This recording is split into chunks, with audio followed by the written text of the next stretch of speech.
The world was a cage of polished mahogany and crimson velvet, rocking gently on a river of steel. Outside the thick plate-glass window, the vast, sun-bleached plains of Nebraska scrolled by, an endless taunt of sky and space. Inside, Elara Caldwell could not breathe. A little to the left, Mademoiselle. The seamstress, a pinched-faced woman imported from Paris along with the dress, murmured, her mouth full of pins. Elara stood rigid on a small stool, a prisoner in a mountain of silk and lace. The wedding gown was a masterpiece of French design, a confection of seed pearls and intricate embroidery that had cost more than a homesteader's entire farm. It felt like a shroud. Its weight was immense, pressing down on her shoulders, stealing the very air from her lungs. Around her, the men's voices droned on, a counterpoint to the clatter of the train wheels.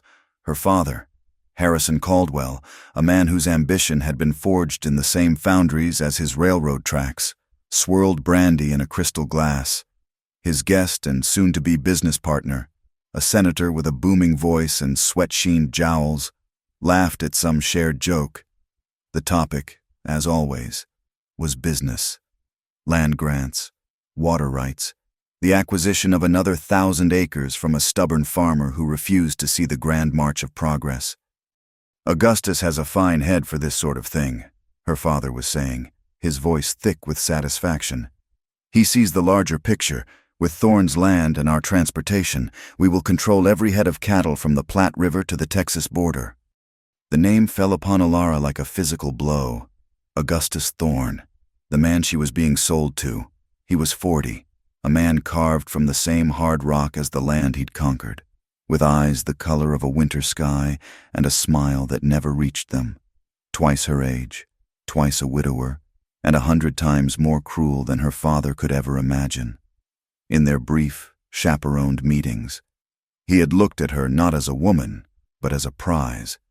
His fingers had brushed her arm once, a touch that felt less like a caress and more like an assessment of property, his grip possessive and cold. He had spoken of their future home, of his expectations for a wife, his words precise and chilling, laying out the parameters of her life as if drawing lines on a map. A brilliant match, Harrison, a merger of dynasties, the senator boomed, raising his glass.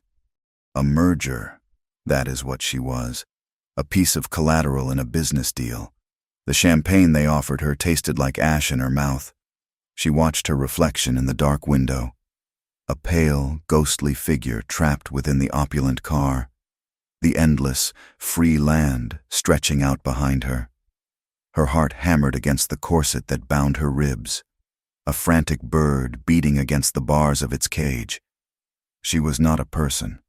She was an object, a pretty, well-bred commodity to be traded for power and land. The despair was a physical sickness, a sour knot in the pit of her stomach. She had to get out. The thought was no longer a girlish fantasy. It was a primal, desperate need. That night, the train hissed to a stop in a place that did not even merit a name on the map. A lonely water tower stood silhouetted against a sky littered with 1 billion stars. The air that drifted through the briefly opened doors was cool and smelled of coal smoke, dust, and the wild, clean scent of sagebrush. This was it. There would be no other chance. While her father and his guests were deep in a game of cards, Elara moved with a purpose she had never known. She had been planning this for weeks, a frantic, half-formed prayer of an idea. She slipped out of the heavy silk dress she'd worn to dinner and pulled on a simple, dark blue traveling dress, a sturdy garment she had bribed a maid to purchase for her in Omaha. It felt blessedly light. Her hands, clumsy with fear, found the small leather satchel hidden beneath her mattress. Inside was the meager sum of money she had managed to save from her allowance, a heavy gold locket containing a miniature of her late mother's smiling face, and, for courage, a slender, sharp-edged letter opener with an ivory handle. She crept down the narrow corridor, her soft-soled slippers making no sound on the plush runner. The snores of the senator rumbled from his compartment. The porter was at the far end of the car, his back turned, holding her breath. Ilara slipped through the door and onto the narrow platform between the cars. The sudden cold of the Nebraska night was a shock, raising gooseflesh on her arms. The crunch of gravel under her feet was deafening in the immense quiet. She slid down the steep metal steps and landed in the dirt, stumbling for a moment. For a terrifying second, she froze, certain that an alarm would be raised, that a hand would clamp down on her shoulder, but there was only the rhythmic chugging of the locomotive taking on water, the distant call of some night bird, and the frantic, wild beating of her own heart. She did not look back. She ran. She ran blindly, away from the warm yellow lights of the train, her satchel clutched tight in her hand. She ran into the vast, intimidating darkness of the prairie, the whispering grasses catching at the hem of her skirt. The distant lights of her prison shrank behind her, becoming a string of glowing beads, then a single pinprick, until finally, the overwhelming darkness swallowed them completely. She was alone. The next 3 days were a brutal education in the art of suffering. The romantic image of the open prairie she had gleaned from books evaporated under the harsh reality of its existence. The land was not a gentle provider. It was a relentless adversary. The sun was a hammer, beating down from a mercilessly clear sky, baking the earth and blistering her soft, pale skin. The nights were a shocking, penetrating cold that seeped into her bones, leaving her shivering uncontrollably in the thin shelter of a rocky overhang. Her simple traveling dress was torn by thorny scrub, her slippers shredded by the unforgiving ground until she was nearly barefoot. Thirst became a living entity, a monster with claws that scraped at her throat and filled her head with a dizzying buzz. Hunger was a gnawing ache deep in her belly, a constant, dull pain that weakened her legs and clouded her thoughts. She, Ilara Caldwell, who had never known a moment of true discomfort, now understood the primal, all-consuming language of the body's needs. The silence was the worst part. It was a physical presence, a vast, crushing weight that pressed in on her from all sides. It was broken only by the whisper of the wind through the dry grass and, at night, the unnerving, yipping chorus of coyotes. Their calls echoed in the darkness, sounding like the laughter of demons, and she would press herself against the cold stone, the ivory handle of the letter opener clutched in her hand, her body trembling with a terror so profound it felt like it would tear her apart. All the layers of her former identity, the heiress, the debutante, the daughter, were stripped away by the sun and the wind, leaving only a raw, terrified animal fighting for its next breath. On the 3rd day, her world had shrunk to a cracked, blistering landscape seen through a haze of dehydration. She stumbled forward, one foot in front of the other, driven by a will she did not know she possessed. Then she saw it. A line of anemic-looking cottonwoods in the distance, a sign of water. Hope, fierce and desperate, surged through her. She half ran, half fell the last few hundred yards, her legs giving out as she reached the bank. It was a creek bed, mostly dry, with only a sluggish, shallow stream of murky water trickling through the center.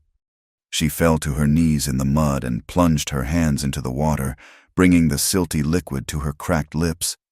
It was warm and tasted of dirt, but it was the most wonderful thing she had ever known. She drank and drank until her stomach cramped. Then she collapsed onto the muddy bank, the fight finally draining out of her. A sound tore from her throat, a sound she did not recognize as her own. She wept, not with loud, theatrical sobs, but with silent, racking tears of relief, despair, and the crushing, overwhelming loneliness of her existence. She had escaped her cage only to find herself in a far larger and more dangerous one. He moved through the landscape not like a man passing through it, but like a piece of it that had simply decided to walk. Liam O'Connell was tracking a mountain lion, a big male that had grown bold, taking a calf from the meager livestock of a sodbuster named Jensen. He moved with a quiet competence, his steps sure and silent, his eyes constantly scanning the terrain, reading the subtle language of a bent blade of grass, a disturbed pebble, a faint track in the dust. His solitude was a shell he had worn for so long it had become a second skin. He was a man caught between two worlds, and welcome in neither. His father had been an Irishman with a poet's heart and a restless spirit, who had come west and fallen in love with a Pawnee woman. From his father, he had inherited the stark, surprising blue of his eyes. From his mother, the high, proud cheekbones, the straight black hair, and a deep, ingrained knowledge of the land. That knowledge was all he had left of her. He had been a boy of 12 when the raiders came. White men, drunk on whiskey and self-righteous fury over a stolen horse they blamed on the nearest natives. They had not cared that his family lived apart, that his father was one of them. They had seen only his mother's Pawnee face. Liam had been hiding in the root cellar as he'd been told, and he had heard everything. The memory was a ghost that never slept, a knot of guilt and rage that sat cold and hard in his chest. He had survived, and they had not. The guilt of that was a weight he carried every single day, so he kept to himself, trusted no one, and moved through the world alone, a ghost in his own right. It was the unnatural splash of dark blue against the pale brown of the creek bed that caught his eye. He stopped, instantly wary, his hand resting on the stock of the rifle he carried. He moved closer, silent as a shadow, and saw her, a woman, collapsed in the mud, her fine clothes torn to rags, her hair a tangled mess. A white woman, alone. His first reaction was not pity, but a deep, instinctual caution. A lone white woman in this territory meant trouble. It meant a husband or a father or a posse would not be far behind. It meant questions he did not want to answer and complications he did not need. He watched her for a long moment, his face an unreadable mask. She was breathing, her back rising and falling in shallow, exhausted sighs. He found her collapsed near a granite outcropping the next morning, her face flushed with fever, her lips cracked and bleeding. He had followed her tracks, keeping his distance, watching. He'd seen she had no skill, no sense of how to survive out here. She was walking in circles, getting weaker by the hour. She would be dead by nightfall. He dismounted, his movements slow and deliberate. As he approached, her eyes fluttered open. They were wide with delirium and terror. When she saw him, a figure of buckskin and sun-darkened skin standing over her, she scrambled backward, crab-like, until her back hit the rock. "Stay away," she croaked, her voice a dry rasp. He stopped, holding his hands up, palms out, to show he was unarmed, but her fear was too deep. Her hand darted into the small satchel beside her and came out clutching a letter opener. The sight was so pitiful, so absurdly pathetic, a piece of office frippery against the vast, brutal wilderness, that he almost felt a flicker of something other than caution. She held it in a trembling fist, the ivory handle stark against her grimy skin. He saw the desperation in her eyes, the last, defiant spark of a cornered animal. He did not move closer. He simply stood there, his expression unchanging, and let the silence stretch between them. Then, slowly, he unslung his canteen, unscrewed the cap, and set it on the ground, a good 10 feet from her. He backed away, retrieved his horse, and melted back into the landscape, taking up a position on a nearby ridge where he could watch without being seen. Trouble or not, he could not just leave her to die. He watched her for the rest of the day. He saw her crawl to the canteen, drinking greedily. He saw her try to walk and fall after a few steps. He saw her huddle against the rock as the sun began to set, a small, lonely figure in an immense and indifferent world. The mountain lion could wait. When the last light had bled from the sky and the first stars were appearing, he approached again. He had a small fire going, a tiny beacon of warmth in the growing dark. She was awake, watching him, the letter opener still clutched in her hand. He stopped at the edge of the firelight and tossed a piece of dried meat onto the ground near her. She stared at it, then back at him, her eyes filled with suspicion. He sat down by the fire, his back to a rock, his rifle laid across his lap. He did not speak. He just waited, The smell of the jerky and the warmth of the fire were a powerful lure. After a long time, she crawled closer, inch by inch, until she could snatch the jerky. She ate it like a starving wolf, tearing at the tough meat with her teeth. When she was done, she huddled on the far side of the fire, as far from him as she could get while still feeling its heat. The silence was broken only by the crackle of the flames. "Where are you from?" he asked finally, his voice low and a little rough from disuse. She jumped at the sound. "East," she said, her voice barely a whisper. It was a lie, but it was all she could manage. "What do you want?" she asked, her own question a challenge. He stared into the fire, the flames reflecting in his impossibly blue eyes. "Nothing," he said. And that was the truth. He wanted nothing from her. He did not press her for answers. His stoicism was unnerving, a wall she could not see beyond. But in her exhausted state, it was also strangely comforting. He was not threatening her, not questioning her, not even looking at her anymore. He was simply there. The reality of her situation came crashing down on her then, with the finality of a landslide, the warmth of the fire, the food in her belly, the presence of another human being after days of terrifying solitude. It all served to break the dam of her tightly controlled composure. She thought of the train, of her father, of Augustus Thorne. She thought of the fine dresses and the soft bed she had left behind, and the vast, terrifying, unknown future that lay before her. A sob caught in her throat, thick and painful. She did not cry out. The breakdown was a silent, violent storm. Her shoulders began to shake, and then her whole body was racked with deep, silent sobs that stole her breath and tore at her insides. Tears streamed down her filthy cheeks, leaving clean tracks in the grime. It was a weeping of pure exhaustion, of profound fear, and the overwhelming, soul-crushing despair of being utterly and completely lost. Liam did not move. He did not offer a comforting word or a gentle touch. He simply sat there, his quiet presence a steady anchor in the swirling chaos of her grief. He watched the fire, letting her sorrow pour out into the vast, dark prairie. After a time, when her shaking had subsided into small, occasional tremors, he rose. He walked to his horse and returned with a worn wool blanket. He unfolded it and, without a word, draped it over her trembling shoulders. The small, unspoken act of kindness was more powerful than any words could have been. It was the first crack in the armor she had built around her heart, and the first crack in the solitary shell he had inhabited for years.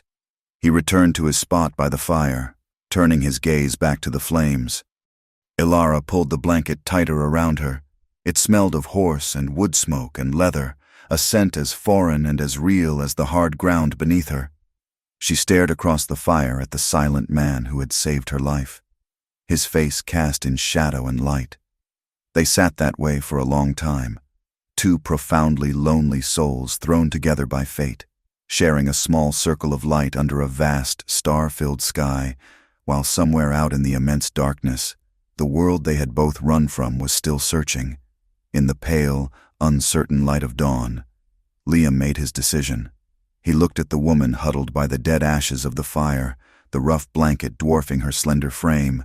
He could leave her, point her in the direction of the railroad line and ride away. It was the smart thing to do, the safe thing.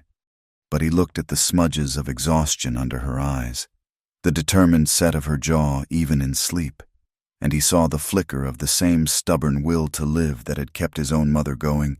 He could not leave her to die. "I'm heading north," he said when she woke. His voice was flat, betraying none of the internal conflict. "To a town called Redemption. It is a few weeks' ride. You can come or you can stay."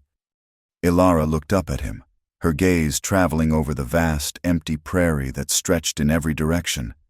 There was no choice, and they both knew it. "I will come," she said, her voice quiet but firm. "There are rules," he stated, ignoring her assent. He kicked dirt over the last of the embers.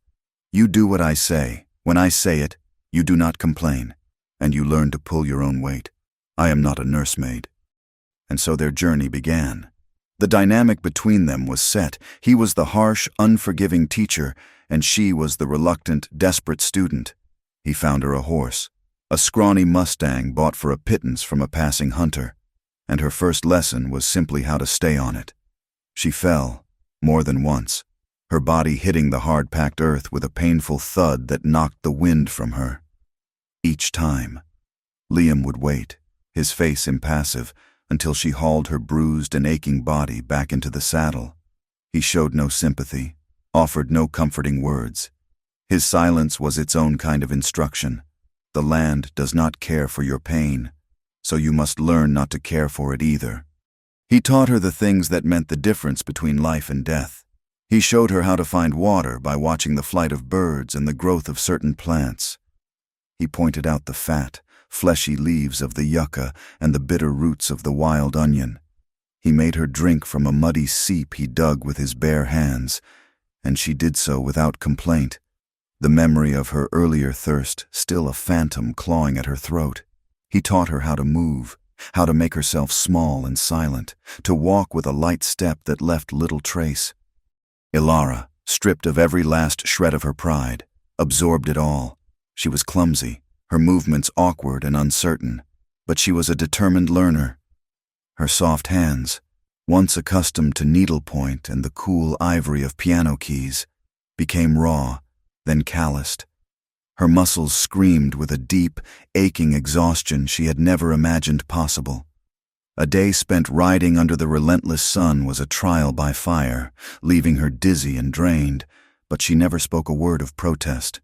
She watched him, mimicked him, and slowly, painfully, began to adapt. She was no longer Ilara Caldwell, the heiress. That girl was a ghost, a memory from another lifetime. She was now just a woman, trying to survive.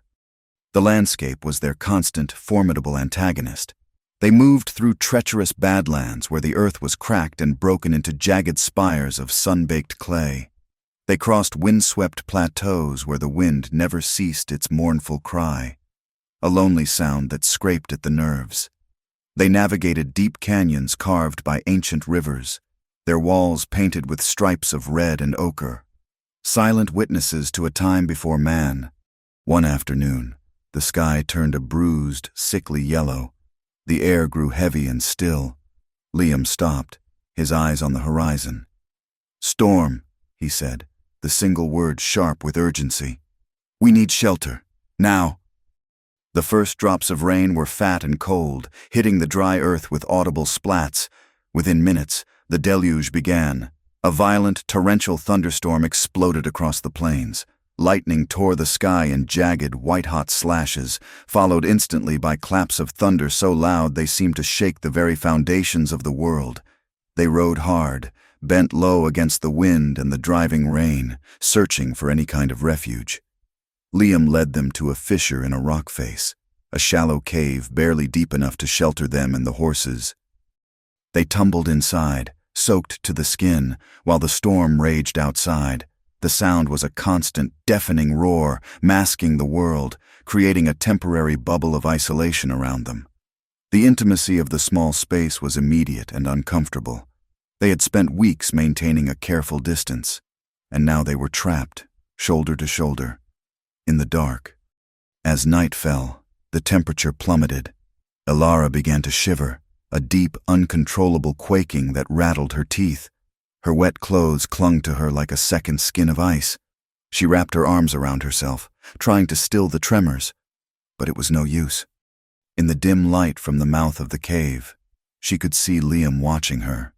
He was still for a long time, his face a mask of stone.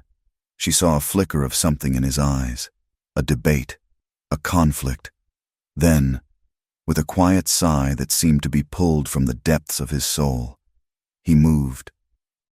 He shifted closer, the rough buckskin of his trousers brushing against her torn skirt. He reached for the heavy buffalo hide he used as a bedroll and unfurled it. Without a word, he draped it over both of them, creating a tent of warmth against the biting cold. The physical contact was electric. After weeks of careful separation, the sudden proximity of his body was a shock to her system. She could feel the solid strength of his shoulder against hers, the steady, radiating heat of him seeping through her wet dress. The rhythmic, quiet sound of his breathing was a steady presence in the roaring chaos of the storm. Her shivering did not stop at once, but its violent edge began to soften. Her fear, a constant companion for weeks, started to melt away, replaced by a confusing mixture of profound gratitude and a deep, unexpected awareness of him, not as her protector or her teacher, but as a man. Liam sat rigid, his muscles tense. He was fighting a war within himself. He had spent years building walls around his heart, years avoiding connection. A white woman was the symbol of the world that had taken everything from him, the world that had murdered his mother and father. And yet, this woman, with her surprising resilience and her raw vulnerability, was chipping away at his defenses. He felt a fierce, protective urge that both angered and compelled him. He smelled the faint, rain-washed scent of her hair, felt the slight tremor that still ran through her body, and it awoke something in him he had thought long dead. Exhaustion finally claimed Alara. Her shivering subsided, and her breathing deepened into the slow, even rhythm of sleep. As she relaxed, her body slumped against his, her head coming to rest on his shoulder. Liam did not move away. He remained as still as the rock at his back, a silent guardian in the dark. He stayed awake all night, listening to the dying storm and the soft sound of her breathing. He watched the faint play of lightning illuminate her face, tracing the curve of her cheek, the sweep of her lashes against her skin. His expression, unseen in the darkness, was a mixture of torment and a tenderness he had not allowed himself to feel in more years than he could count. The sun was high and hot a few days later when Liam suddenly reined in his horse. They were on a high ridge overlooking a wide, shallow valley. He gestured for her to be silent, his body tense. Alara followed his gaze. Far below, a small group of riders moved across the valley floor. They were too distant to make out clearly, but they moved with a grim purpose. "Who are they?" she whispered. "Bounty hunters," Liam said, his voice a low growl. He pulled a small spyglass from his saddlebag and raised it to his eye. He was silent for a long moment, his jaw tightening. "The man in the lead is Jedediah Kane. He works for men with deep pockets and no conscience." He lowered the glass and looked at her, his blue eyes hard as chips of ice. "He is working for Thorn." The name hung in the air between them, a venomous thing. The chase was no longer a vague fear, it was real, and it was here. A cold dread washed over Alara, but it was followed by a surge of something else, a hot, defiant anger. "They will not take me back," she said, her voice shaking but firm. Liam gave a curt nod. "Then we ride." What followed was a terrifying blur of motion. Liam's survival skills were put to the ultimate test. He was no longer a guide, he was a hunted animal, using every ounce of his knowledge to throw the trackers off their scent. He led them down into a maze of canyons, the narrow walls closing in around them, their horses' hooves echoing in the tight space. He doubled back on their trail, led them through a running stream for miles to hide their tracks, and chose paths of solid rock that would leave no print. The tension was a constant, sharp presence, making every rustle of the wind, every cry of a hawk sound like a threat. Once, they were forced to hide in a thicket of willows, their hearts pounding in their chests. As Kane and his men passed mere feet away, Alara could hear the murmur of their voices, the creak of their saddle leather. She held her breath, her eyes locked on Liam's, and saw in his a reflection of her own terror, but also a cold, unwavering resolve. In the crucible of the chase, Alara was forged into something new. The helpless aristocrat was gone, burned away by fear and adrenaline. She followed Liam's silent hand signals without question, her fear sharpening her senses rather than paralyzing them.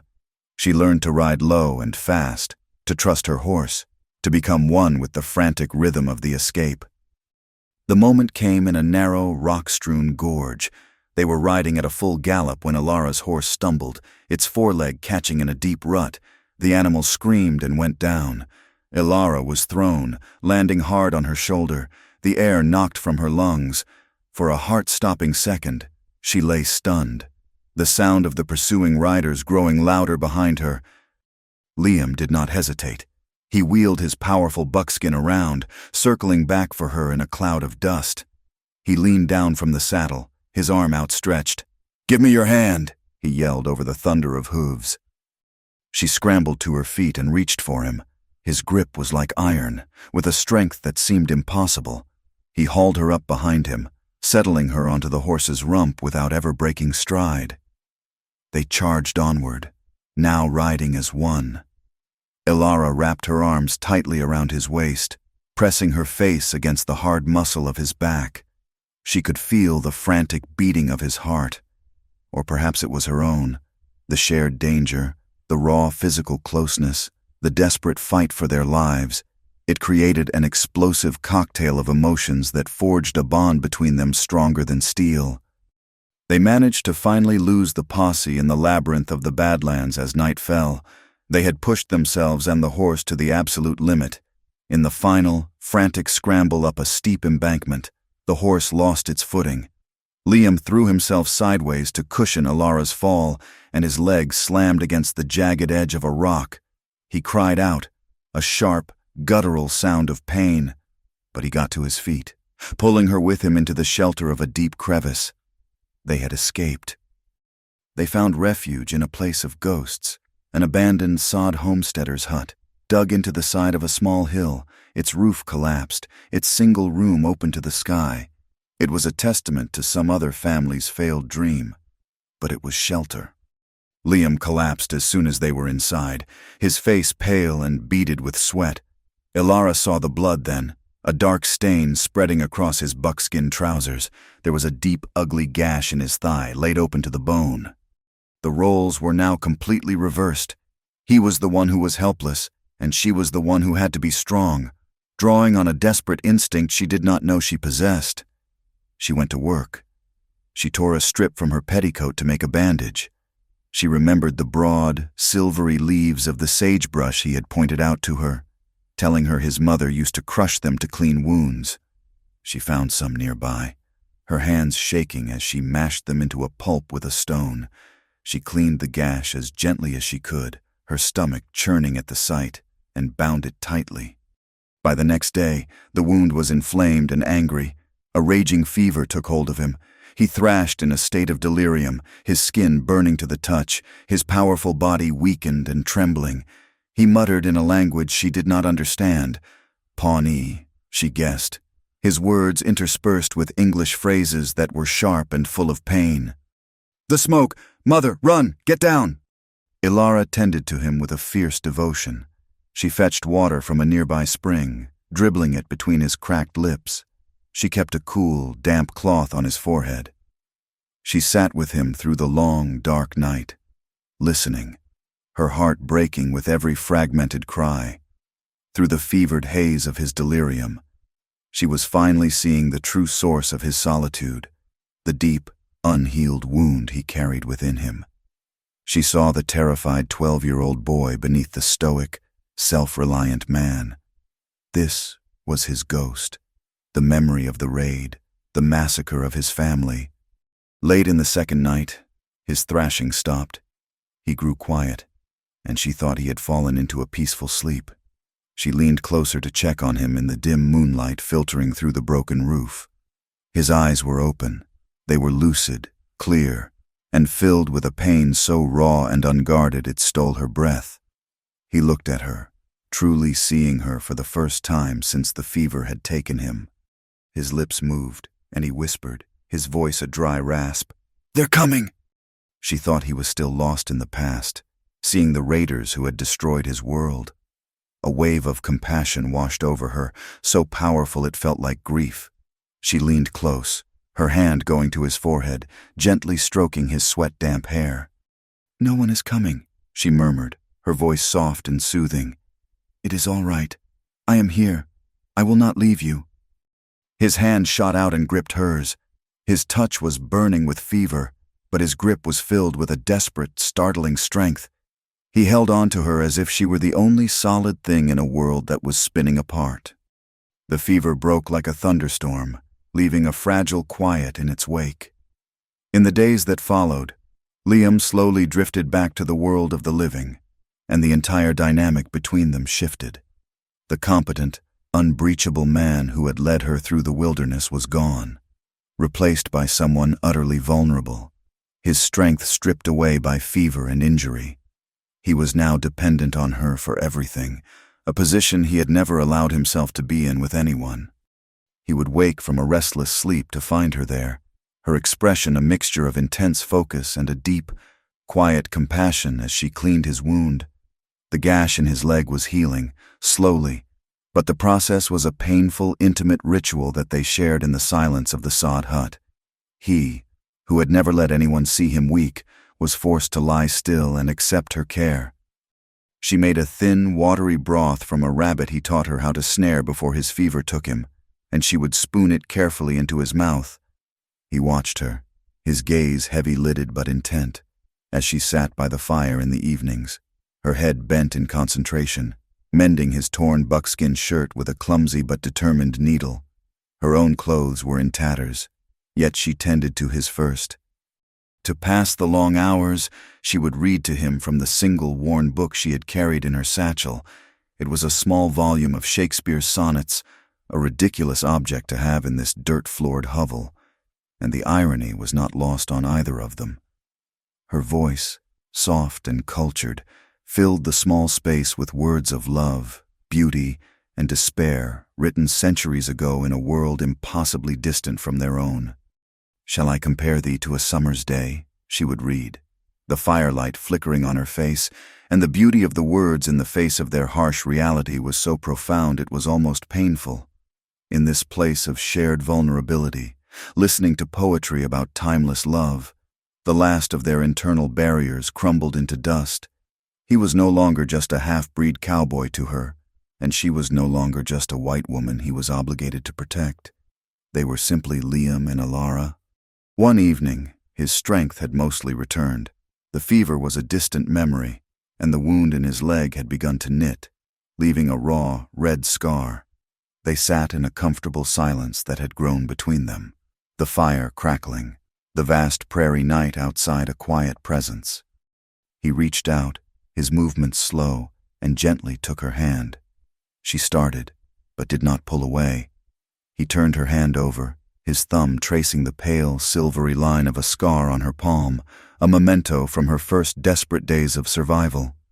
His touch was a question, a gentle exploration of the hardships she had endured. She looked from her hand to his face. His gaze was intense, and for the first time, she felt he was truly seeing all of her. Not the burden, not the society girl, but Alara, the woman who had run, the woman who had survived, the woman who had sat vigil by his side and refused to let him die. He leaned in, his movements unhurried, giving her every chance to retreat, every opportunity to turn away. Her heart hammered against her ribs, a wild, frantic rhythm. She did not move. Instead, as his face drew close to hers, she met him halfway. The kiss was not the explosive, passionate affair she had read about in novels. It was something far more real, far more profound.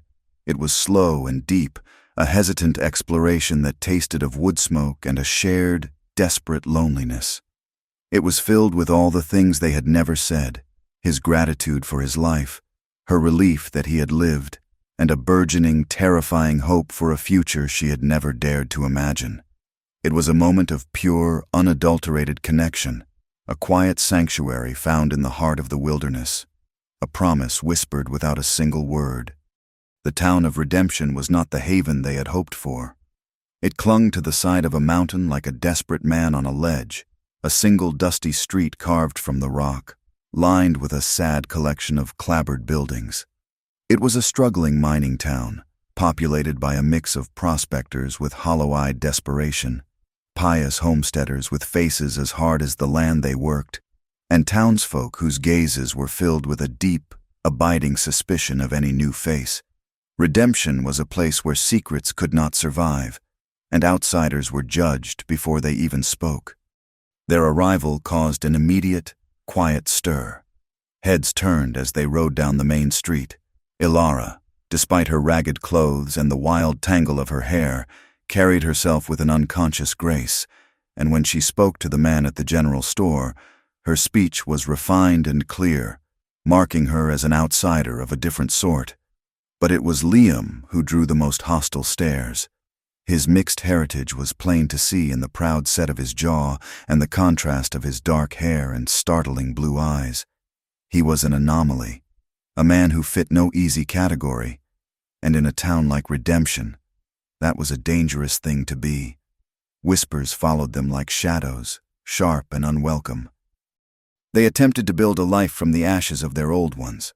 Liam's skill with horses was undeniable, and he secured work at the livery stable. The owner, a pragmatic man named Henderson, recognized his talent but bowed to the town's prejudice. Liam was paid half what the white workers earned and was forced to endure a constant barrage of taunts and insults, which he met with a stony, dangerous silence. With the last of her money, Ilara rented a small, dilapidated cabin on the very edge of town, little more than a one-room shack with a leaky roof and a floor of packed earth. She tried to find work, but her quest was met with ridicule. The women of the town looked at her soft, scarred hands and laughed. What use was a lady who could quote Shakespeare but could not pluck a chicken or mend a fence? Eventually, her desperation led her to the town's seamstress, a stern widow named Mrs. Gable. The woman looked Ilara up and down, saw the fierce pride warring with the raw need in her eyes, and gave her a meager job mending torn shirts and darning socks for the miners. They lived a life of quiet hardship. Their days were filled with grueling work and the scorn of the town, but their evenings, in the privacy of their humble cabin, were their sanctuary. In that small, fire-lit space, the judgment of the world fell away. They were simply Liam and Ilara. They would share a simple meal of beans and bread, and they would talk. He would tell her more of his mother's stories, tales of the coyote trickster and the creation of the stars. She, in turn, would describe the paintings she had seen in the great museums of the East, her words painting vivid pictures of color and light in the dim cabin. Their physical and emotional intimacy deepened, a soft, gentle romanticism that stood in stark contrast to the harshness of their daily lives. For the first time, they had a home. But the hatred of the community was a poison that seeped under the door. A man named Silas Croft, the town's self-righteous preacher, appointed himself their chief persecutor. Croft was a man who saw sin in every shadow, his piety a weapon he used to control his flock. He saw their living arrangement as an abomination, and he saw Liam, with his native blood, as a corrupting, savage influence on a fallen white woman. From his pulpit, he preached sermons about impurity and the dangers of mixing bloodlines, his thinly veiled attacks whipping the fear and prejudice of the townsfolk into a righteous froth. The town became divided. Henderson and Mrs. Gable treated them with a grudging respect, judging them on their hard work, but many others were swayed by Croft's venomous words. The ostracism became open and ugly. Shopkeepers would suddenly be out of the goods they needed. Children, emboldened by their parents' hatred, threw stones at Liam as he walked to the livery. Vile words were whispered just loud enough for Ilara to hear as she passed. They were utterly alone, forced to rely solely on each other. Their love, nurtured in the quiet of their cabin, became a defiant act of rebellion against a world that wished to tear them apart. Augustus Thorne's influence, like his railroad, stretched across the country. The bounty he had placed on Ilara's return was substantial, a lure for greedy and ruthless men. And Jedediah Kane was not a man who gave up. Rumors of a strange couple living on the outskirts of a remote mining town had eventually reached his ears. He arrived in Redemption not with a posse, but alone, a quiet, patient predator. He was clever. He did not ask questions. He simply watched, lingering in the shadows of the saloon, his eyes missing nothing. He observed them for days, learning their routines, waiting for the perfect moment. The tragedy, when it came, was swift and merciless. It was a cool evening, and Liam was working late at the livery, reshoeing a horse for a rancher passing through. Ilara was at the cabin, humming softly to herself as she stirred a small pot of stew over the fire. The first sign of trouble was the sudden, frantic barking of the dog belonging to their neighbors, the Millers. They were a quiet homesteading family, a man and his wife with a young son who had shown Liam small kindnesses. Mr. Miller had shared his tobacco. Mrs. Miller had once given Ilara a jar of preserves. Before Ilara could even move to the window, the cabin door was kicked in. Kane stood there, a cruel smile on his face, flanked by two of his hard-faced men. "The lady looks surprised to see me," Kane said, his voice a low drawl. Ilara's blood ran cold, but she did not scream. She grabbed the heavy iron skillet from the fire, her only weapon, and swung it with all her might. She caught one of the men on the shoulder, but the other grabbed her from behind, pinning her arms. Kane backhanded her across the face, the force of the blow sending her stumbling to the floor. The commotion had drawn Mr. Miller from his cabin. He was a simple, decent man, and when he saw Ilara being handled roughly, he did not hesitate. "Here now!" he shouted, running towards them, his hands empty. "Leave the woman alone!" Kane turned, his expression one of bored annoyance. "Mind your own affairs, farmer." "She is my neighbor," Miller said, his voice shaking but resolute. In a display of cold-blooded power, Kane drew his pistol. He did not shout or threaten. He simply raised the gun and fired. The sound of the shot was deafening in the quiet evening air.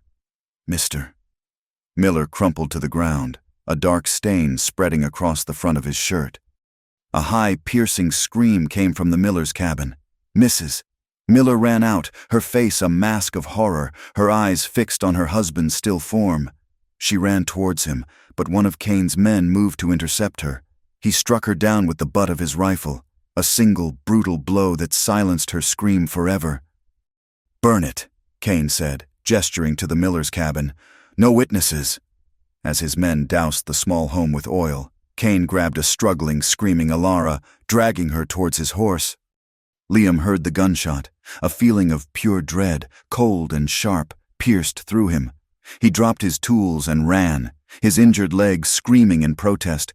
He burst from the livery just in time to see the first lick of flames engulfing the Miller's cabin, a horrifying orange pyre against the darkening sky.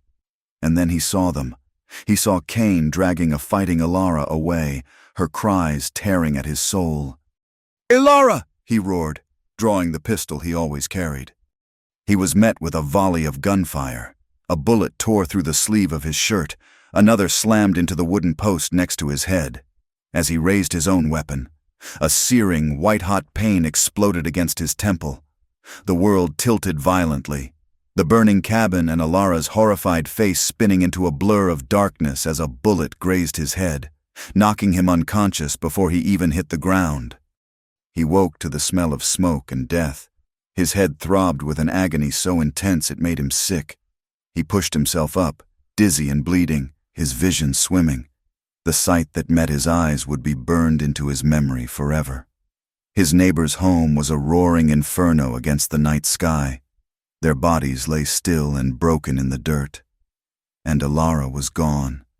The fragile, beautiful hope they had built together in redemption had been utterly shattered, replaced by the ashes of innocence and the horrifying, undeniable reality of the evil they were truly up against. The world returned to Liam in shards of pain and the sickeningly sweet smell of burning pine and something else, something far worse. He pushed himself onto his elbows, his head a universe of agony, and saw the ruins of the Miller's homestead. It was no longer a home, but a blackened, smoldering wound on the face of the land. The fire had died down, leaving skeletal timbers silhouetted against a sky bruised with the first hints of dawn. He stumbled through the ashes, each step an act of will. The bodies of his neighbors were where they had fallen, stark and terrible in the gray light. He saw the boy's wooden horse lying near the cabin door, untouched by the flames. A wave of nausea and a grief so profound it felt like it would tear him in two washed over him. He had brought this death here. His presence, Ilara's presence, had been a curse upon this innocent family. By the time the sun was fully up, the townspeople of Redemption had begun to gather. They kept their distance, a silent, grim-faced gallery of onlookers. He saw horror in some faces, a stark, pale-faced fear in others.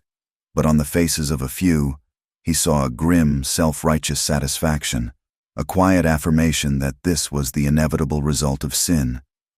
And then he saw Preacher Croft, standing at the edge of the crowd, his Bible clutched in his hand like a weapon. "The Lord giveth and the Lord taketh away," Croft declared, his voice ringing with sanctimonious authority. "This is the wage of sin. This is the judgment on those who would live in defiance of God's law and bring a corrupting darkness into our midst." Something inside Liam, a wire that had been stretched taut for years, finally snapped. The grief that had hollowed him out moments before now flash-forged into a cold, killing rage. He walked towards the preacher, his steps steady, his eyes burning with a light that made several of the onlookers fall back. He stopped directly in front of Croft. His voice was not a shout, but a low, shaking whisper that was more terrifying than any roar. "Their names were Thomas and Sarah. Their boy was named Daniel. Say their names." Croft's face paled, but his piety was a shield. "They were caught in the wrath that follows the unrighteous." "You did this," Liam interrupted, his voice cutting through the preacher's platitudes. "Your hatred, your poison. You painted a target on our backs, and when the wolves came, you pointed them to this family's door. Their blood is on your hands as much as it is on the men who fired the shots." The confrontation was raw, explosive. The crowd was silent, transfixed by the quiet, lethal fury emanating from the half-breed they had scorned. Croft sputtered, trying to summon scripture and bluster, but the words died in his throat under the weight of Liam's stare. "You preach of judgment," Liam said, his voice dropping even lower. "You will know nothing of it until you are staring it in the face, but I promise you, the men who did this will—" He turned his back on Croft, on all of them. He walked away from the ashes, away from the silent, staring faces of Redemption. He did not look back. The town, with its petty hatreds and its cowardly piety, was dead to him. The part of him that had sought a quiet place to heal was dead, too, buried in the smoldering ruins of a good family's home. All that was left was a singular, cold purpose. He was no longer just a survivor, he was an avenger. Ilara's journey was a descent into a waking nightmare. She was property now, bound at the wrists and tied to a saddle horn like a parcel. The journey south was brutal, a forced march under a punishing sun. Cain and his men treated her with a contemptuous indifference that was its own form of cruelty. Their conversation was coarse and demeaning, filled with casual brutalities that made her skin crawl. She was given barely enough food and water to keep her alive, a calculated measure to keep her weak and compliant. The true torment, however, was psychological. Jedediah Cain took a particular, cruel pleasure in speaking to her. He would ride alongside her, his voice a low, confidential drawl, and paint pictures for her in the most graphic detail imaginable. He described the opulence of Augustus Thorne's Texas ranch, and then he would describe what Thorne would do to her once he had her there, how he would break her spirit until she was nothing more than a beautiful, mindless pet. "He is a collector, you see," Cain told her, a glint in his eye, "and you are his most prized possession. The fact that you ran just makes you more valuable, and your cowboy friend, if he is foolish enough to come looking for you, Thorne has a special kind of welcome planned for him, a slow one." Ilara learned to retreat into the fortress of her own mind. She walled off her fear, packing it away behind a barrier of cold resolve. She oscillated between moments of paralyzing terror, where the future Cain described felt terrifyingly real, and a white-hot, burning defiance. Her armor against his words was the memory of Liam. She did not think of him as a romantic hero coming to her rescue. That was a girl's fantasy. She thought of him as he was, a man of quiet strength, a survivor, a partner. She clung to the memory of their life in that small cabin, the quiet evenings, the shared meals, the feeling of his hand in hers. That small, fragile life was the most real thing she had ever known, and it was a symbol of what she was fighting for. So while she appeared subdued, her eyes were always open. She studied her captors, learning the cadence of their speech, the hierarchy between them, the small signs of greed or weakness, searching for any crack in their vigilance, any opportunity to escape, however slim. Liam rode with the singular, obsessive focus of a hunting wolf. All the skills he had honed over a lifetime of survival were now weaponized. He no longer moved with the land.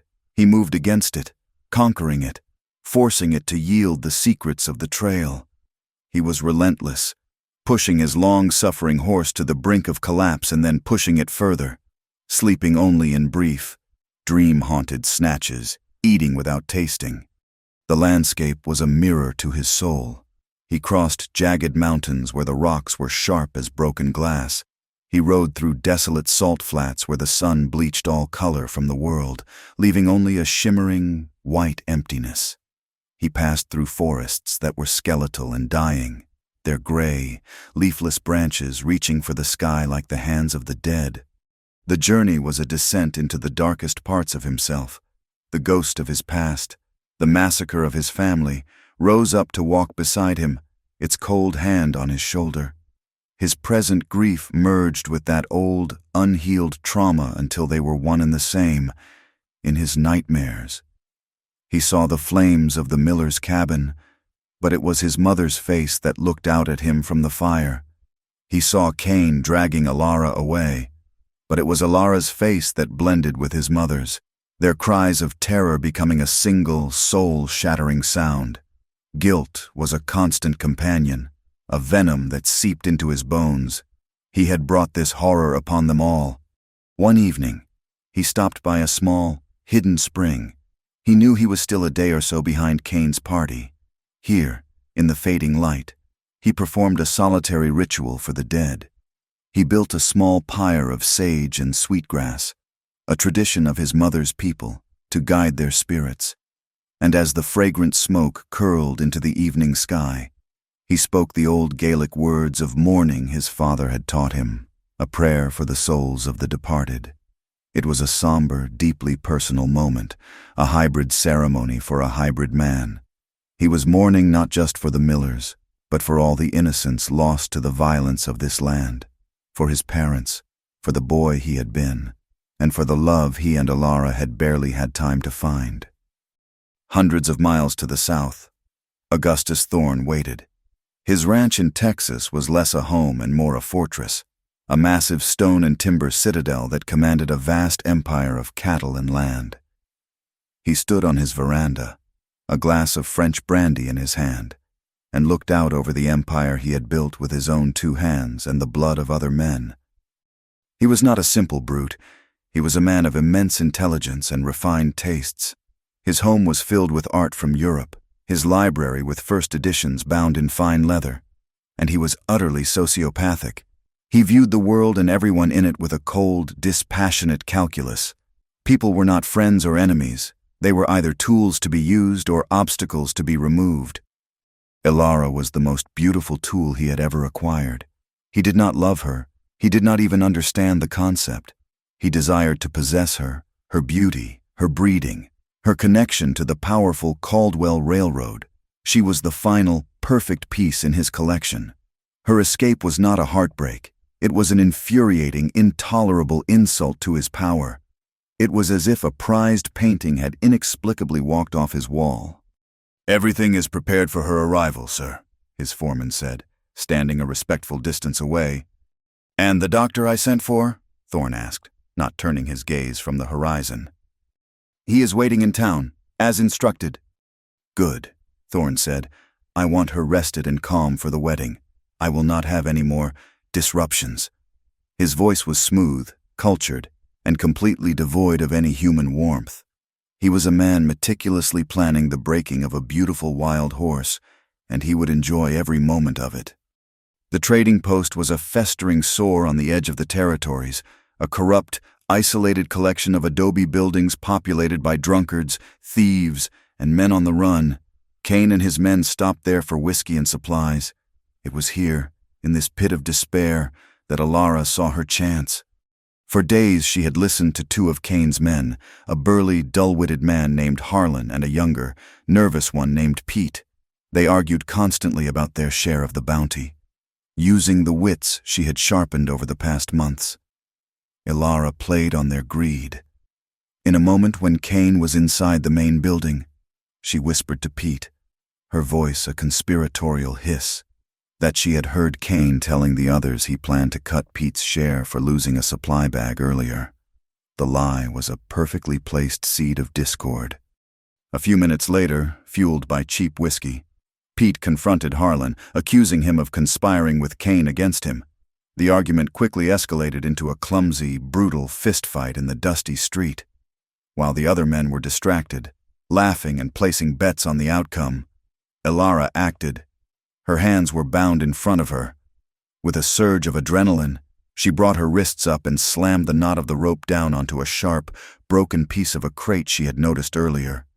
The hemp frayed, then snapped. She ran.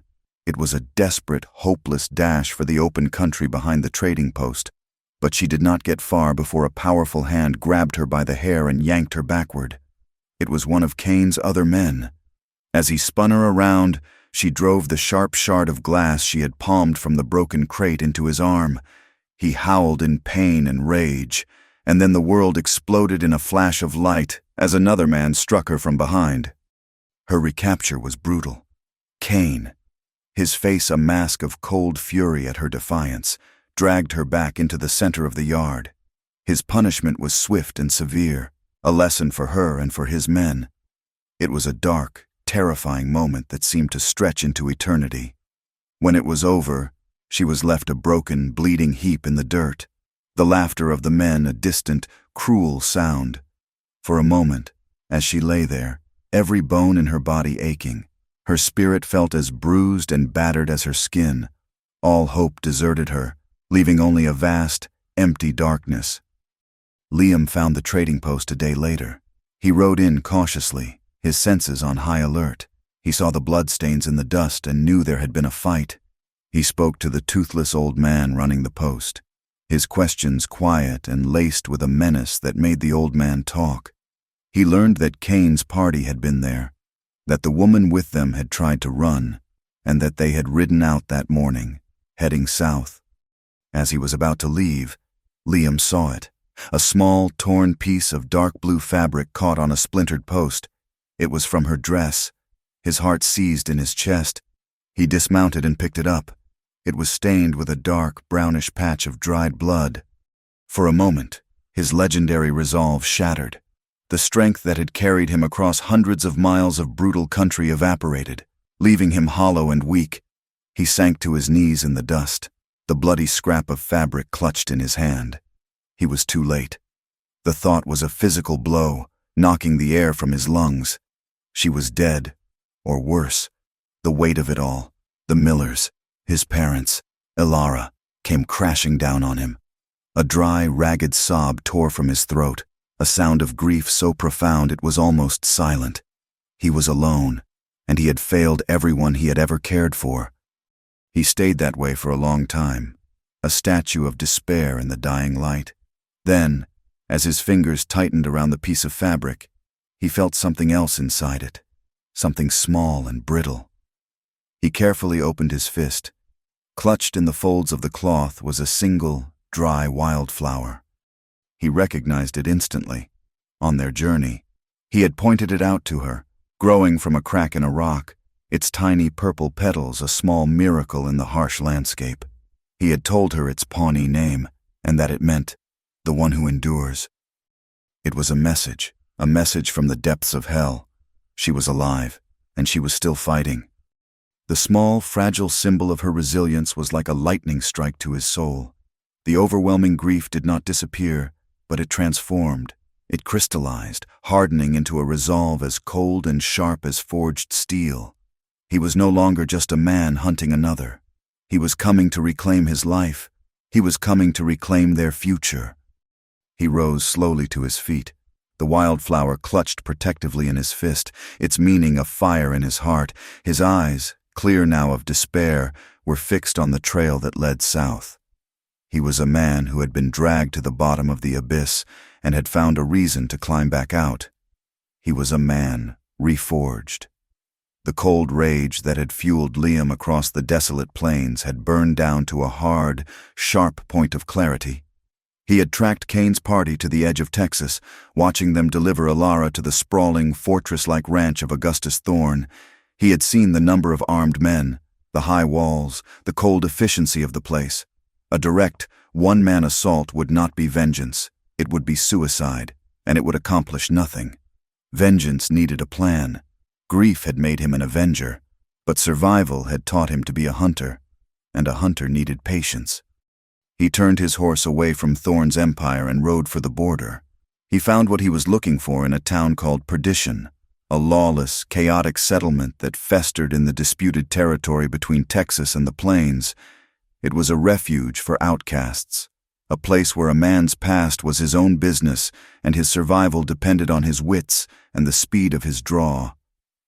Here, Liam was no longer just a cowboy. He was a man using every facet of his unique identity as a tool.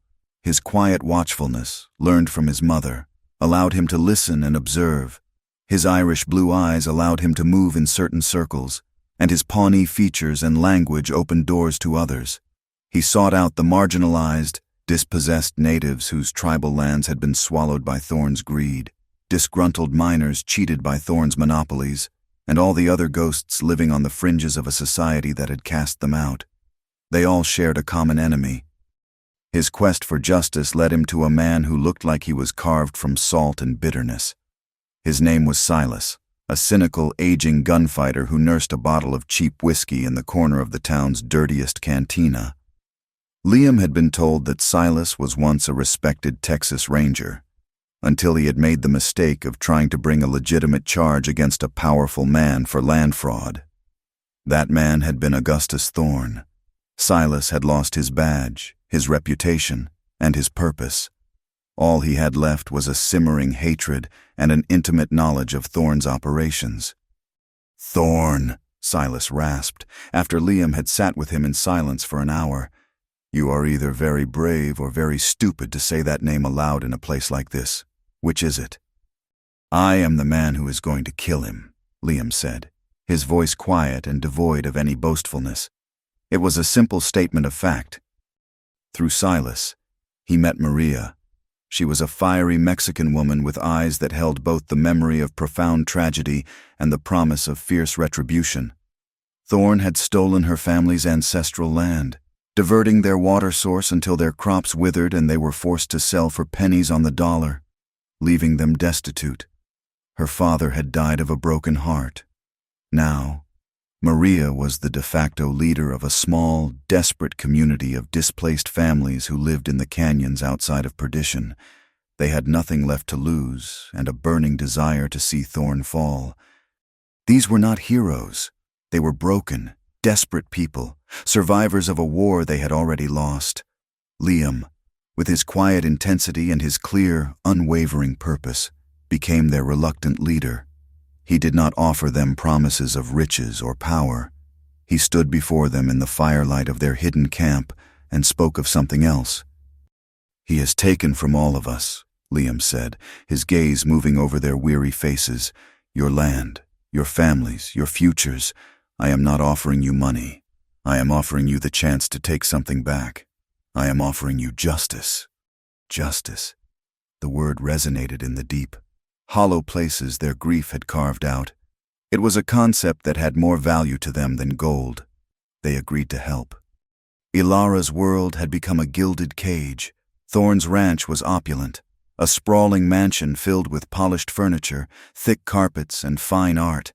But the beauty was a thin veneer over a foundation of cruelty and oppression. The servants moved with a fearful silence, their eyes always downcast. The armed guards were a constant, menacing presence. Thorne's cruelty toward her was insidious and psychological. He did not harm her physically. He did not need to. His goal was to erase the defiant woman who had run from him and replace her with a beautiful, compliant object. He had a seamstress create a wardrobe of exquisite gowns, and he forced Alara to wear them, parading her at dinner parties for his corrupt business partners. He would place his hand on the small of her back, a proprietary gesture for all to see, and speak constantly of their future. He talked of the children they would have, the empire they would build, all while completely ignoring the cold, silent resistance in her eyes. He was breaking her, the way a man breaks a prized, spirited mare, not with a whip, but with a slow, relentless pressure designed to extinguish her will. But Alara's inner life was a storm of defiance. She learned to wear a mask of subdued compliance, a blankness in her expression that Thorn mistook for defeat. Secretly, her mind was working constantly, her senses sharpened to a razor's edge. Her sharp intellect, once used for analyzing literature and art, was now her most dangerous weapon. She memorized the layout of the ranch, observing the patterns of the guard patrols from her bedroom window. She listened to the conversations at dinner, piecing together information about Thorn's business dealings. She noted every weakness, every potential crack in the fortress around her. She was not a passive victim waiting for rescue. She was a spy in the heart of the enemy camp. In the hidden canyon camp, the plan was formulated. Liam, Silas, and Maria gathered around a crude map drawn in the dirt. Silas, with his insider's knowledge, provided the key. "Thorn is overextended," Silas explained, pointing a stick at a section of the map. "He has sunk every last dollar he has into purchasing a massive herd of cattle, 10,000 head. He needs them to fulfill a contract with the railroad. Your family's railroad," he added, looking at Liam. "If that herd does not arrive, he is ruined." The plan was daring and multi-pronged. Maria and her people, who knew the land better than anyone, would intercept the herd on its final approach to the ranch. They would create a stampede, a thundering, unstoppable force of nature that would scatter the cattle across 100 miles of territory. The chaos would be the perfect diversion, a massive financial blow that would draw the bulk of Thorn's men away from the main house in a desperate attempt to salvage his investment. "While they are chasing cows all over Texas," Silas said with a grim smile, "we go in." A small team, led by Liam and guided by Silas, would use the diversion to infiltrate the compound and rescue Alara. It was a high-risk, high-stakes gamble. Everything had to go perfectly.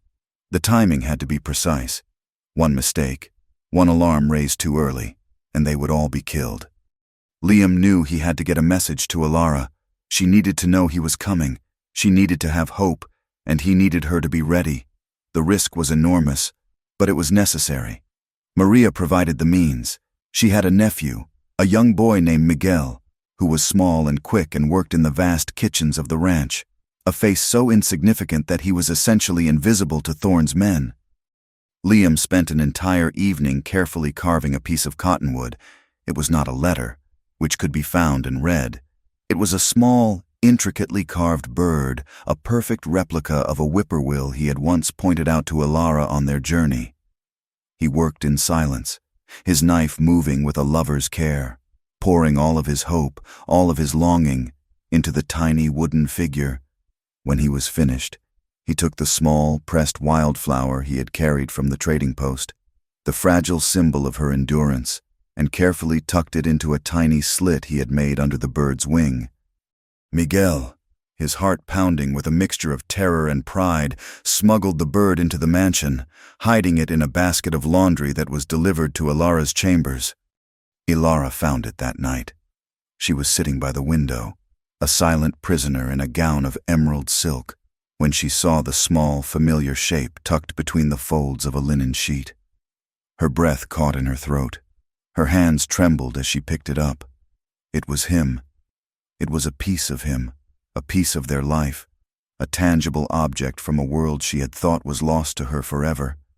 Then she saw the tiny, dried flower, the one who endures.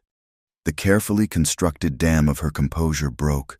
She pressed the small bird to her chest, and a wave of overwhelming emotional release washed over her. She did not make a sound, but silent tears streamed down her face, tears of joy, of profound relief, and of a renewed, ferocious determination.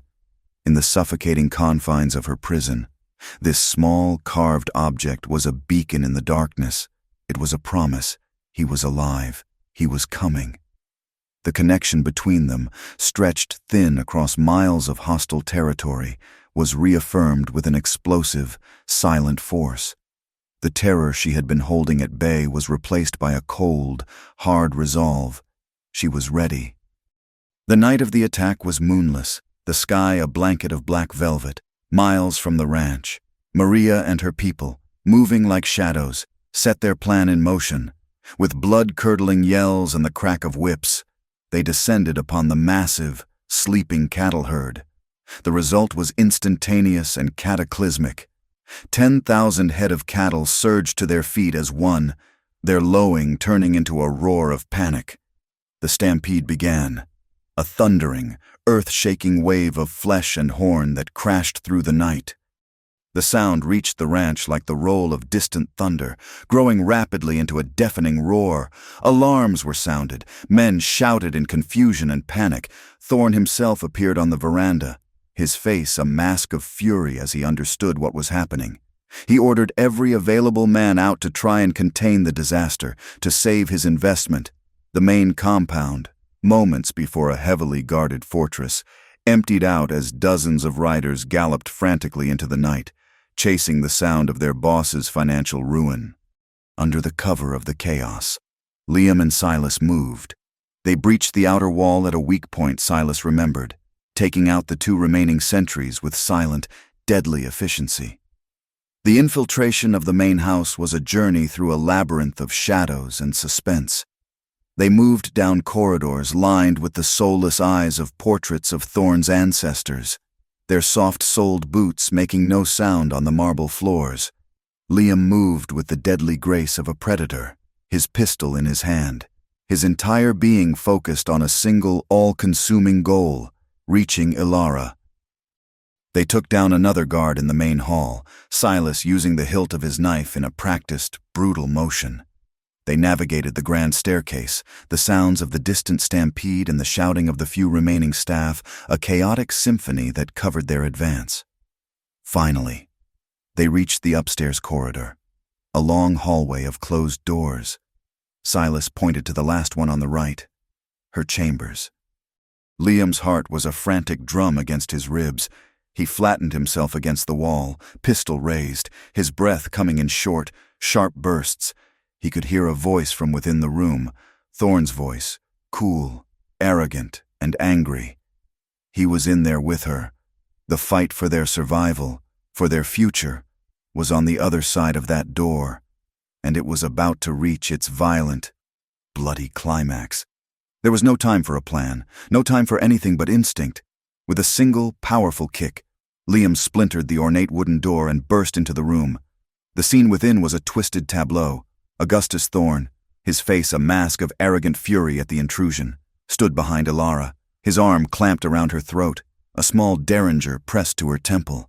The air crackled with tension, the distant chaos of the stampede a muted roar. "One more step, half-breed," Thorne snarled, his cultured voice tight with rage, "and the wedding is off." Ilara's eyes, wide with a fear that was quickly being consumed by a cold fury of her own, met Liam's. She saw the killer in his gaze, the man forged in the fires of vengeance. But Thorne was right. A single shot, and she was dead. This was not a classic duel on a dusty street. It was a messy, desperate, close-quarters fight for survival. And Ilara was no longer a passive victim. For weeks, she had endured Thorne's psychological cruelty, her mind her only weapon. In his arrogance, he had never considered she might possess a physical one. As he dragged her from her chair, she had managed to pull the long, sharpened silver pin from her elaborately styled hair. It was clutched now in her fist, its point pressed against his side. "You should have killed me when you had the chance, Liam," Thorne taunted, his knuckles white where he held the pistol. "It is not my chance," Liam said, his voice dangerously calm. "It is hers." At his words, Ilara acted, with a guttural cry that was part fear and part rage.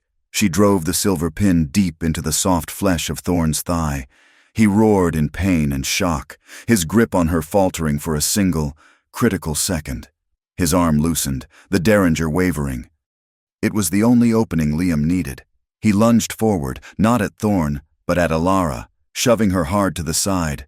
She stumbled and fell clear as the derringer fired. the shot going wild, shattering a porcelain vase on the mantelpiece. In that split second, Liam closed the distance. The fight was not a prolonged struggle. It was the brutal, decisive end to a reign of terror. It was the cold, hard finality of Liam's resolve, an ugly, necessary act that ended with Augustus Thorne slumping to the floor, his eyes wide with the ultimate surprise. The silence that followed was broken by the sound of Silas shouting from the hallway. "We ain't got all night!" Liam pulled Alara to her feet, his eyes searching hers, 1,000 questions and a world of relief passing between them in a single glance. There was no time. They fled the room, leaving the dead man in his palace of greed. The ranch was in utter chaos. The distant roar of the stampede was now punctuated by the closer crackle of flames. One of Maria's diversionary tactics had been to set the main stables ablaze, and the fire was spreading, casting a hellish, flickering glow over the entire compound. Silas was at the bottom of the grand staircase, holding off 2 remaining guards with a pair of smoking pistols. "Go!" he yelled, laying down a field of covering fire. "To the west wall!" The escape was a desperate, adrenaline-fueled race against time. They navigated the burning stables, the heat scorching their faces, panicked horses screaming in their stalls. They dodged through knots of terrified servants and the few men Thorne had left behind. They could hear the shouts of riders in the distance, the first of the men returning from the stampede. They were nearly at the rendezvous point when a figure stepped out from the shadow of the smoke-filled blacksmith shop, blocking their path. It was Jedediah Kane. His face was grim, his clothes singed, his usual cruel smirk replaced by a look of dogged fury. "The bounty is still good, dead or alive," Kane growled, raising his pistol. The final showdown was not a duel of honor. It was a gritty, desperate fight for survival in the dirt and chaos. Liam shoved Alara behind him and charged, his own gun empty. He slammed into Kane, and the 2 men went down in a tangle of limbs, rolling in the dirt, trading brutal, desperate blows. Kane was bigger, but Liam was faster, fueled by a righteous fury. It was Alara who saved him. She saw a lantern, dropped by a fleeing stable hand, its flame still flickering. As Kane gained the upper hand, his fingers closing around Liam's throat, Alara grabbed the lantern. Without a second of hesitation, she smashed it on the ground at Kane's feet. Oil and flame exploded in a whoosh, creating a sudden, impassable wall of fire. Kane screamed and recoiled, swatting at the flames that licked at his boots. The opening was all Liam needed. He scrambled free, grabbed Alara's hand, and they ran, leaving the bounty hunter trapped and cursing in a circle of his own personal hell.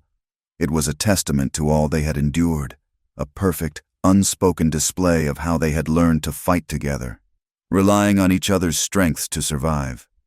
They reached the rendezvous point, a grove of cottonwoods on the far side of the creek, just as the first rays of dawn began to pierce the smoke-filled sky.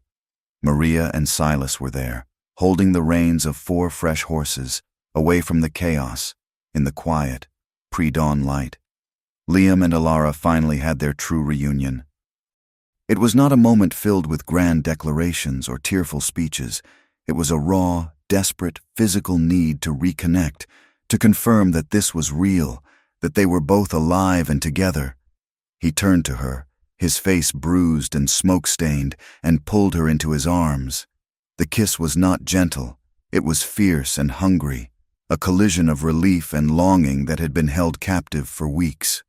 It was a release of all the pent-up fear, the pain, the terror of her captivity, and the agony of his pursuit. As they held each other, the distant shouts of Thorne's men drifted towards them on the morning breeze. The world had not stopped. The danger had not vanished. Alara pressed her face against his chest, feeling the solid, steady beat of his heart. She breathed against the rough fabric of his shirt, her voice a desperate, urgent plea born of the fragile, stolen moment. "Kiss me before they find us, Cowboy." He did. He tilted her chin up, his gaze intense, and brought his mouth down on hers again.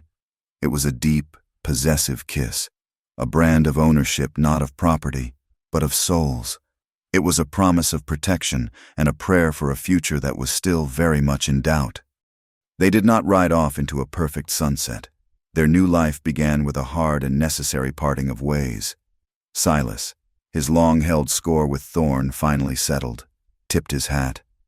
"Mexico sounds good to me," he said with a rare, cracked smile. "Lots of sun, and the whiskey is cheap." He turned his horse south and did not look back. Maria and her people had found their own measure of justice. In the power vacuum left by Thorne's death, with his empire in financial ruin, they rode back to the land that had been stolen from them and reclaimed it. They would have to fight to keep it. But for the first time in a generation, they had a fighting chance. For Liam and Alara, the world was still a dangerous place. Thorne had powerful partners, men who would not be happy about his demise, and Alara knew, with a certainty that ached in her heart, that her father, upon hearing the full story, would not welcome a runaway daughter with a half-Pawnee gunslinger on her arm. He would disown her, cutting her off completely. But they were free. Together.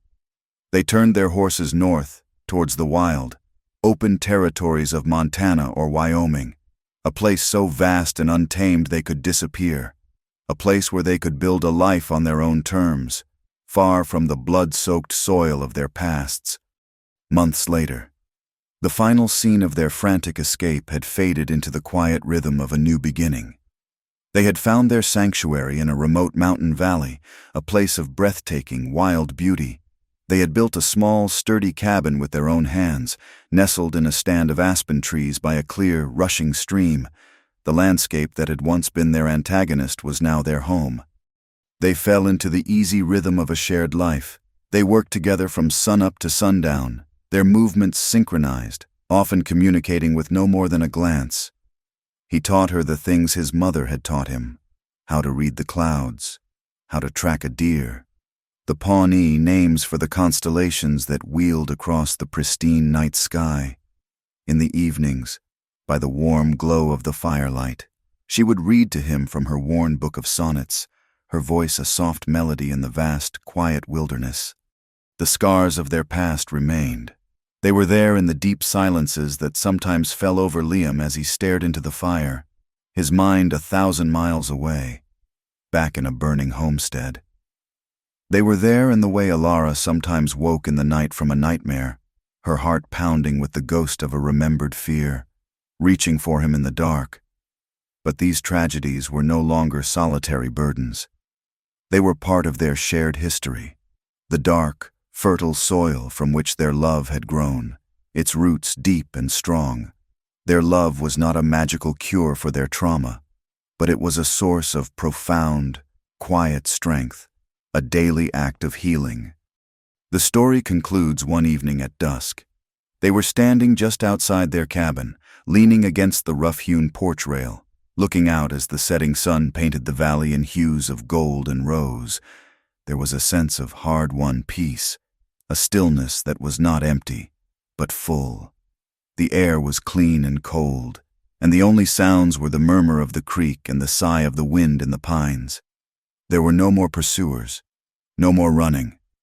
The silence was filled not with fear, but with a deep and abiding contentment.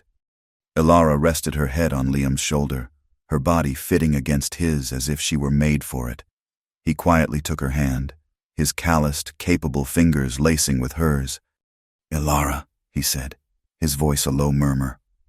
She looked up at him. His face was softened by the twilight, and his eyes, which once had held so much pain and solitude, so much of the world's harshness, were now filled with a deep, steady love that was as vast and as peaceful as the wilderness around them. He leaned down and kissed her. It was a slow, gentle kiss, a kiss without desperation or fear, a kiss that held the quiet promise of all their tomorrows. It was a testament to their survival, a quiet, powerful grace note for a love that had been forged in tragedy and fire, and had finally, against all odds, found its home in the wild, beating heart of the American West. Thank you for being with us throughout this journey. We would love for you to comment where you are listening from to connect with others. Subscribe to the From Wild West channel and share your thoughts in English.